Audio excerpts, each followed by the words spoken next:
which is, I need to get your name and the correct spelling on tape, and I use that to set my audio levels. So you are? Doris Maris. And the spelling, please? Dorismaras.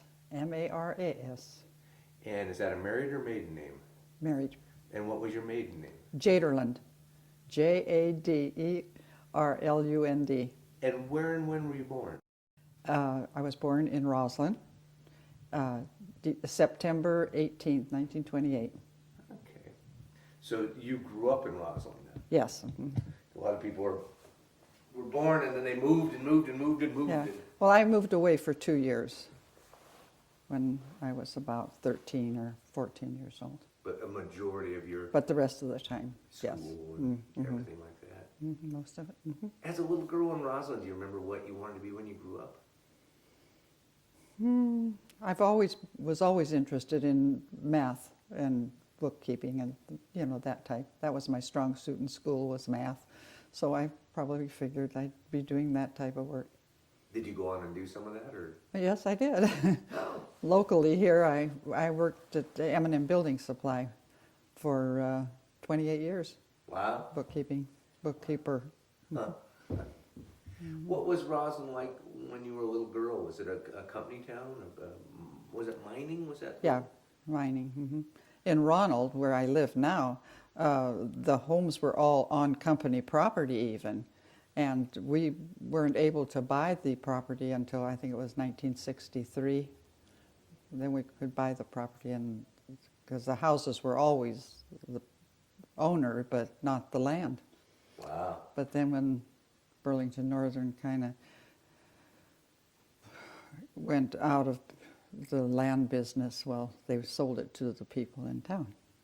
So it was a true company town? Yes. Oh, wow. And they had a company store there at that time. It's not there anymore, but at that time there was a company store. And then Roslyn had a larger company store, and in Roslyn, there were more businesses in Roslyn at that time. What did your dad do? Well, he worked in the mine until he was offered a job in Olympia as a first aid instructor. So we moved to Olympia then we were there about 9 months, and it was a political job, so he was appointed, and then when Martin was put out of office, my father was put out of work. And so then we moved to Tacoma, and he worked in the shipyard in Tacoma. And I lived in Tacoma when, on December 7th, 1941, when the bombing of Pearl Harbor. What do you remember of that day? Oh, I can remember that day very well. It was actually my brother's birthday, 4 years old. It was his birthday, and we went to the show.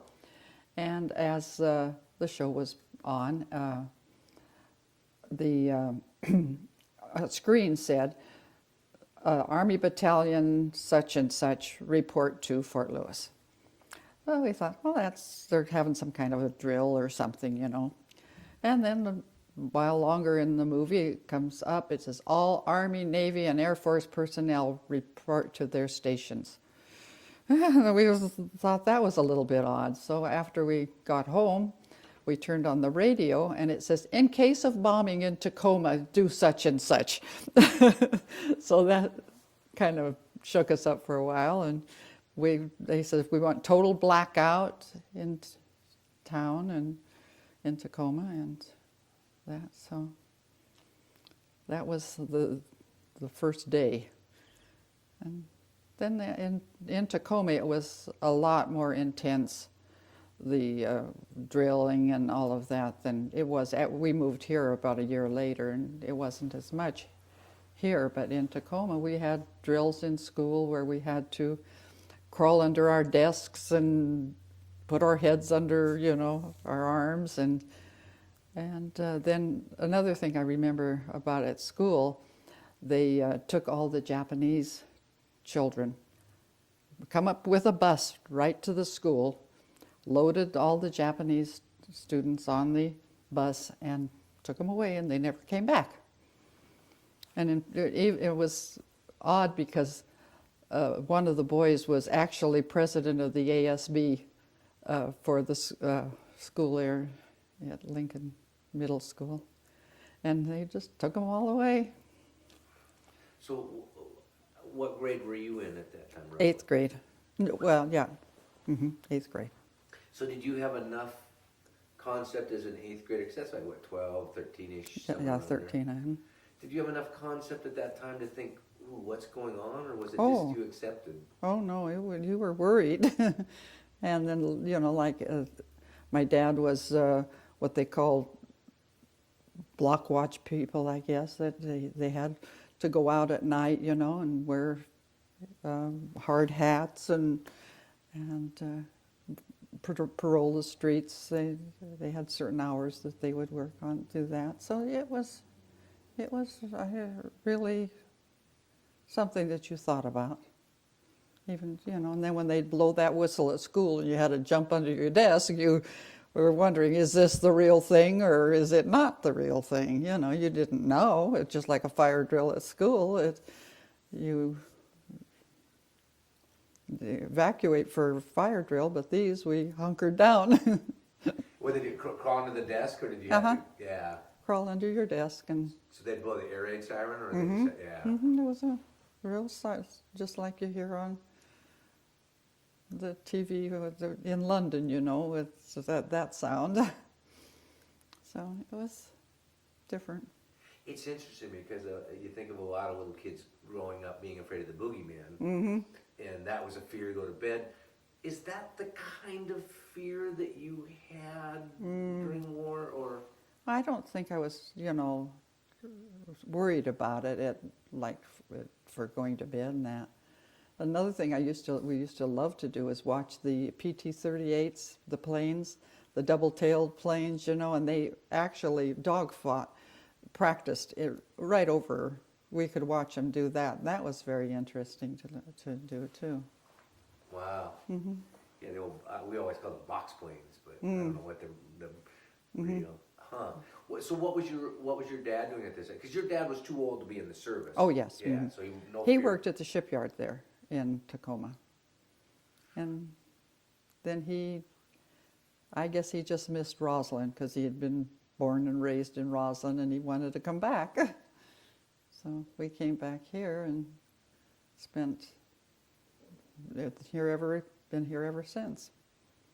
What did your mom do anything outside the house, or was your mom a traditional? No, just a homemaker. Just doesn't give it the. Well, I tell you, that's a lot of work. How many children in your family? Just my brother and I. So 2. Yeah. And your brother was younger. Yeah, he was 9 years younger than I was. So there was no fear of him being drafters. No. Because in middle school, was the middle school separated from the high school? Yes. So you didn't see older classmen that were there one day and gone the next day because they'd gone off to the service. No, but I've experienced that more here, you know, after I moved here, because I was a freshman when we moved here. And then, you know, there's lots of the boys that went in the service that we knew. Did you ever think, oh yeah, when I get older I'm going to go in the service? Or? No, I didn't have any desire to do that. It's interesting because you know, again, we were discussing this earlier about how history books how they summarize history sometimes, and it made it look like World War II was this big change that all the women got out of the house and went to work and wanted to do that, and not necessarily everybody had the same. I didn't think of being Rosie the Riveter either. I just figured I was going to be in Roslyn. Was it different on this side of the mountains versus the other side of the mountains? Definitely. Yeah, there wasn't the fear here, I don't think, as you know, which it wouldn't be because you weren't exposed to Fort Lewis was right next to Tacoma, so we saw the servicemen all the time on the streets, and you know, and the army brigs and that, they were always there, so it was more of a presence there than it was here. What did you, as a little girl, you weren't quite a little girl, you were somewhere in between a little girl and a young woman. what did you think of seeing all these men in uniform and? Oh, that was neat. When the army would go through town, the girls would all hang on the corners, and the army or soldiers, they'd be whistling at us, and we thought that was pretty neat. Was it more of an innocent time? Oh, yes. Oh, sure. Then, I mean, it was all just like, well, clean fun, just kind of a teasing type of thing. And we looked at it that way. We didn't look as we were going to run off with them or anything. It was just, it helped them, their ego and our ego, I guess, to be noticed. It's interesting because you look at it today, if you paint that picture today and say, yes, my 13-year-old daughter was standing down the street and some army guys were whistling at her, Uh-huh.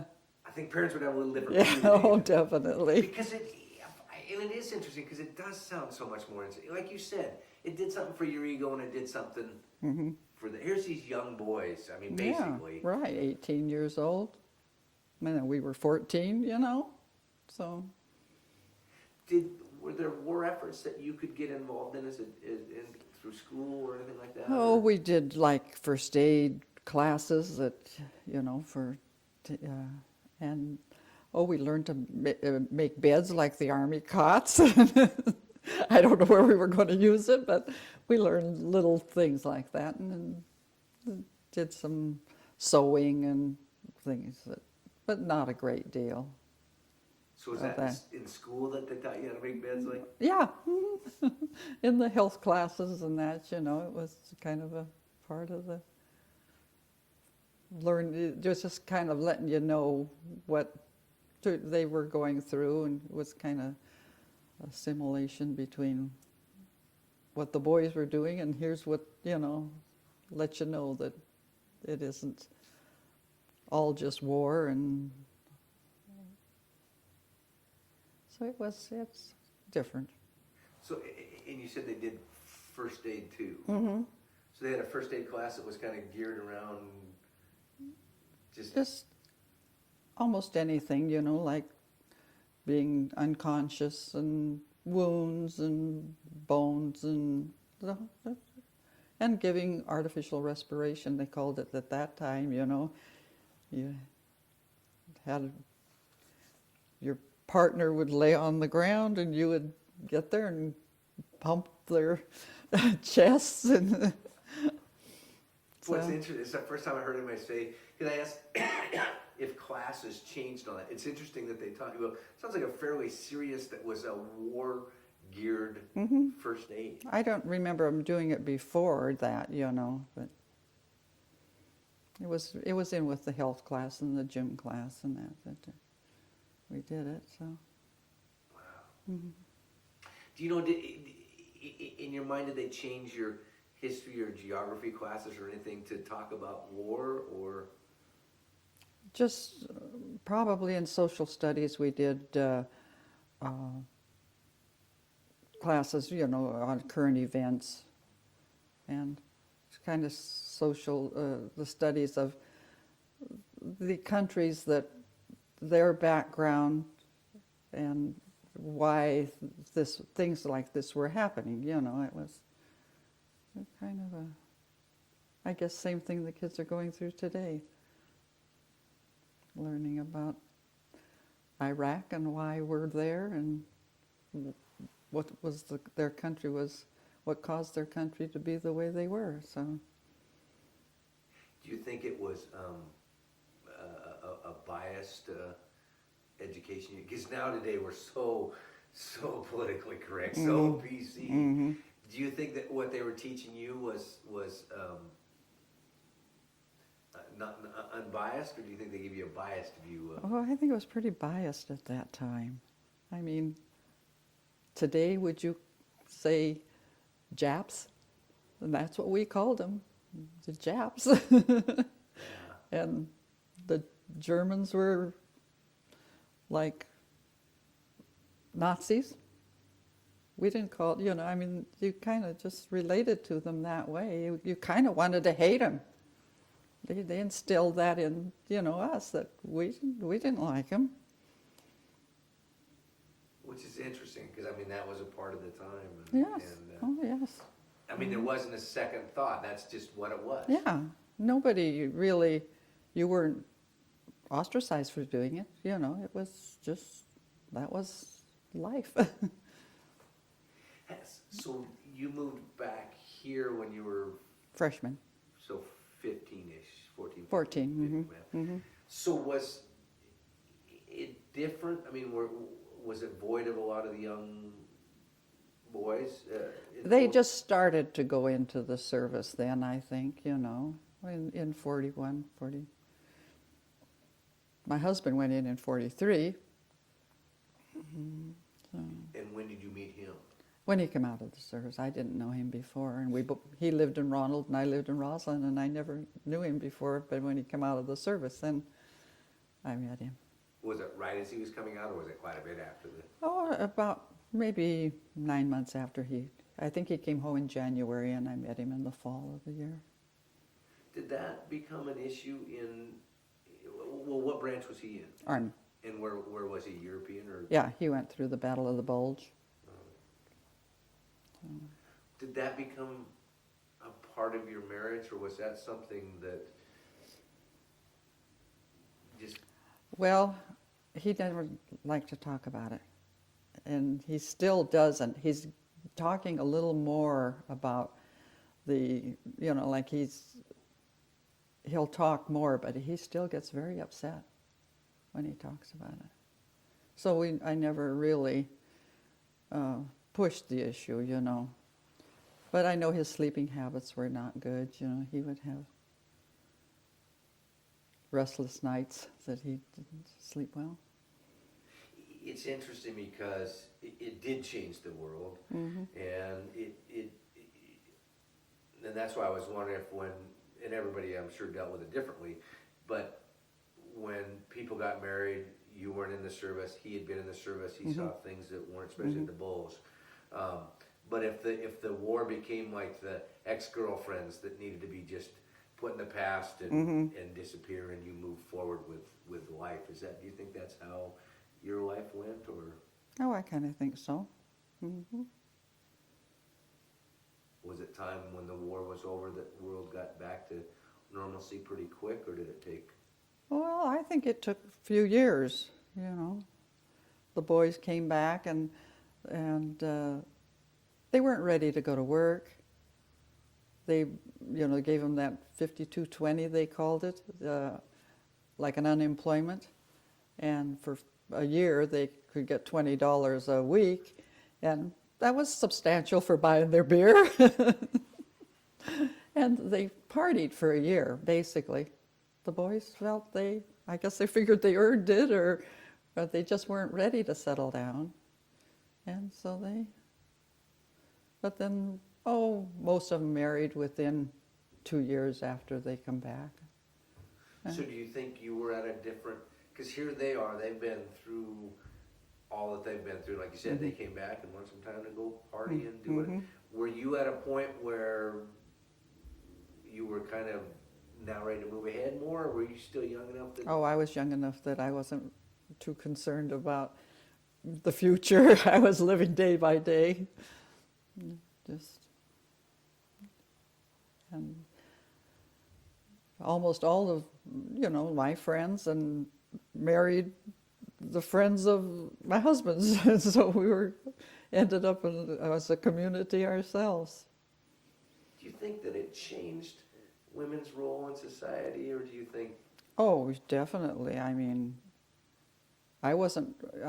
though I didn't go to work immediately after, we were married, I worked until we got married, and then I quit and had my 3 children and got them, they were in high school and middle school, but then I went to work full time. I had worked some part-time in between, but mostly I went full time when they were in high school and middle school.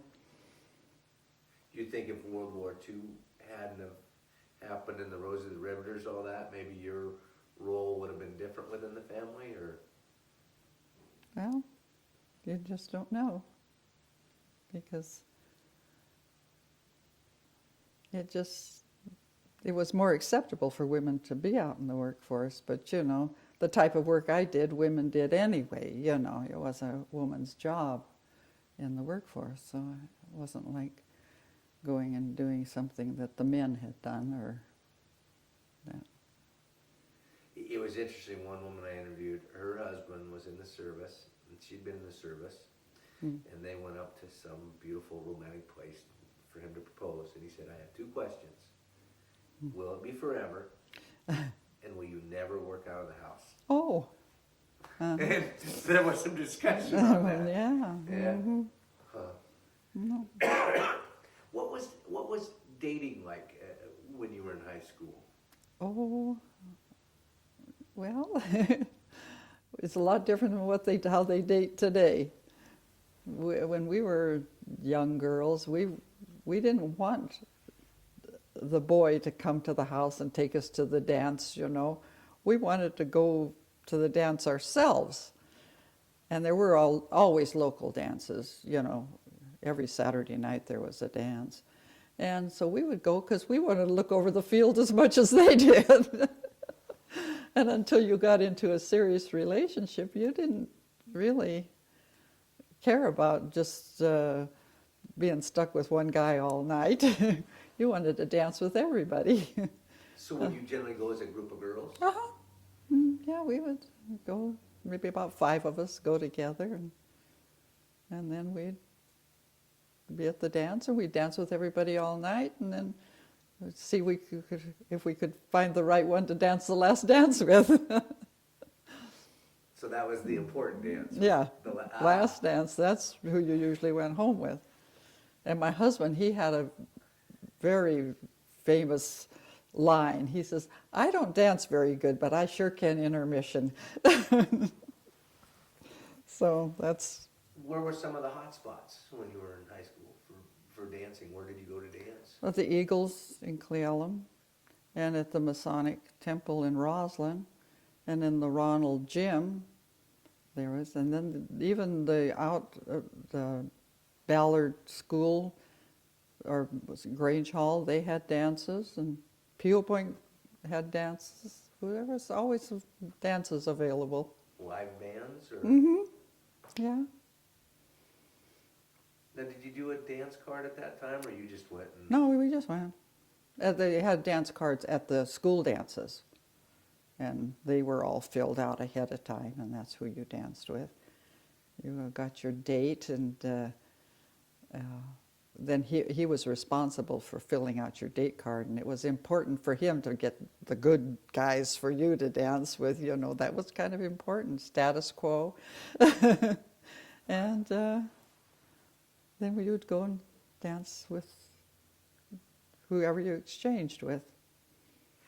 As you moved through school and got up into the sophomore and junior year, were you starting to have classmates or upperclassmen that were coming back that were in uniform to go to the dances? Or? No, nobody came home when I was still in school.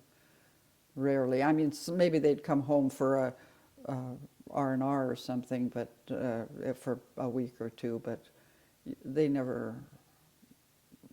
I don't ever remember them coming to school and walking through the halls or that, or even participating in anything.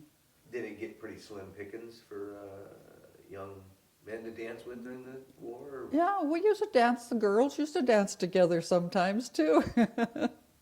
You weren't going to sit there, you know, on the side. You were going to be out on the floor, because we loved to dance. I mean, I think everybody loved to dance in that era, and it was good dancing. Do you remember some of the songs? Oh yes, oh sure. Did you remember any of the names? Oh, Chattanooga Choo Choo, and I'll Be Seeing You, and then Christmas songs, I'm Dreaming of a White Christmas, and I'll Be Home for Christmas, and that. You remember all those old songs.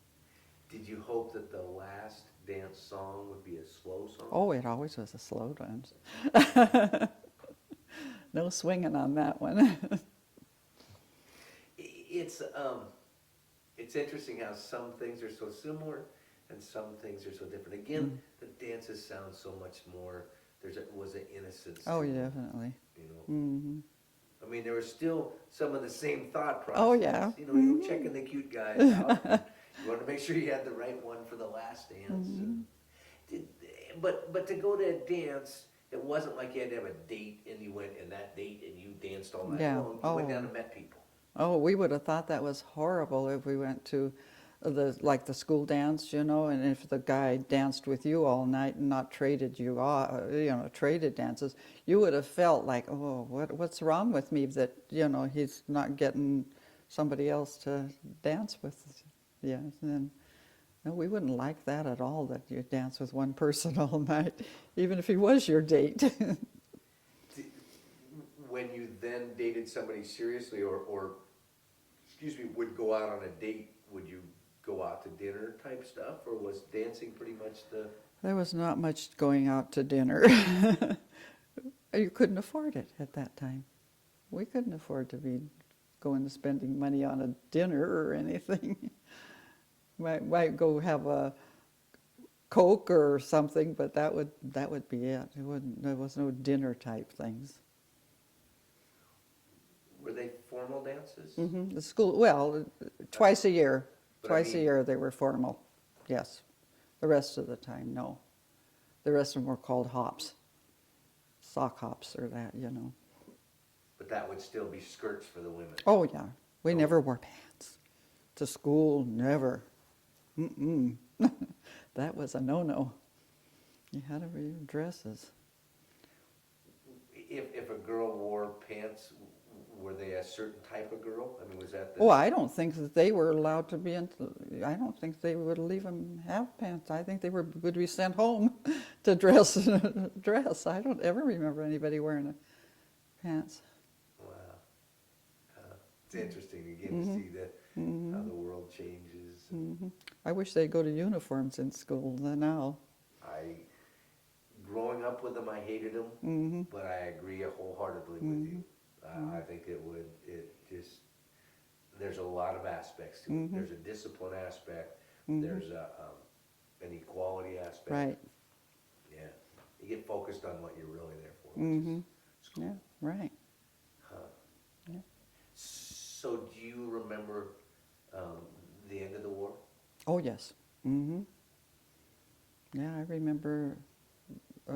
remember, I mean, VE Day was an important day, you know, but VJ Day was really the big day. We danced on the streets for, a full day or more. And that was one time I saw my father get drunk. He didn't drink very much, but boy, he sure did that day. And then there were, you know, some of the servicemen were already home. Some of them from Europe were already home. So, of course, they were dancing on the streets with us. And Roslyn, that whole street was just full of people just celebrating. Wow. It's interesting because, again, different cities and how it was. And so here, Roslyn, it was still a big... Mm-hmm. Yeah. It was a big day. Did life just instantly change to get back to normal, or were there... No, it stayed pretty much the same, you know, other than the boys came home and they had their time of fun, and then they settled down and back to work. So your, at that time, future husband, he did his tour of duty and he did his time, and then that was the end of the military for him. Oh, definitely. Mm-hmm. Yeah, he wanted no part of it when he got out. He says, that's it. But still, he's involved with the VFW and American Legion and 40 and 8. And we've gone to several of his divisions meetings, Reunion. Conventions. Oh, yeah. We went to Philadelphia, or Valley Forge, and there was a dedication to his group. He was in the 75th Division, and some kind of a memorial they had at Valley Forge for him. Wow. Not for him, for their unit. Yeah, yeah. And no, we went to, one time it was in Bellevue, and one time it was in Reno, and so we did that for a while. It's interesting because, again, everybody has perspective. You were coming into young womanhood, coming into the perspective of World War II. And so much of history focused on the men in World War II. And even with the men, there's been a thing where if they weren't on the front, some of them for a long time felt, for lack of a better word, embarrassed because they weren't on the front. Andy Rooney said, for everyone on the front, it took 9 people to get them there. And so they didn't feel they contributed, but they did. Do you think, from your perspective, and you have a younger perspective going into it, that women added a contribution to World War II? Oh, I'm sure they did, but not at my age, you know. We were still having fun. We didn't even look at, at it as morbidly at all. Because that's where it is interesting perspective.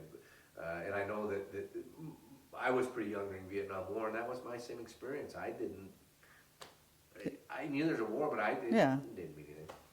And you talked about being by Fort Lewis and seeing the soldiers. I used to go by North Fort all through the Vietnam War and see all these soldiers, and we just thought, ooh, neat, look at all the soldiers, not realizing. Not really. What's ahead, huh? Yeah. Well, thank you very much. Okay. Famous lady from Ronald. Oh, yes.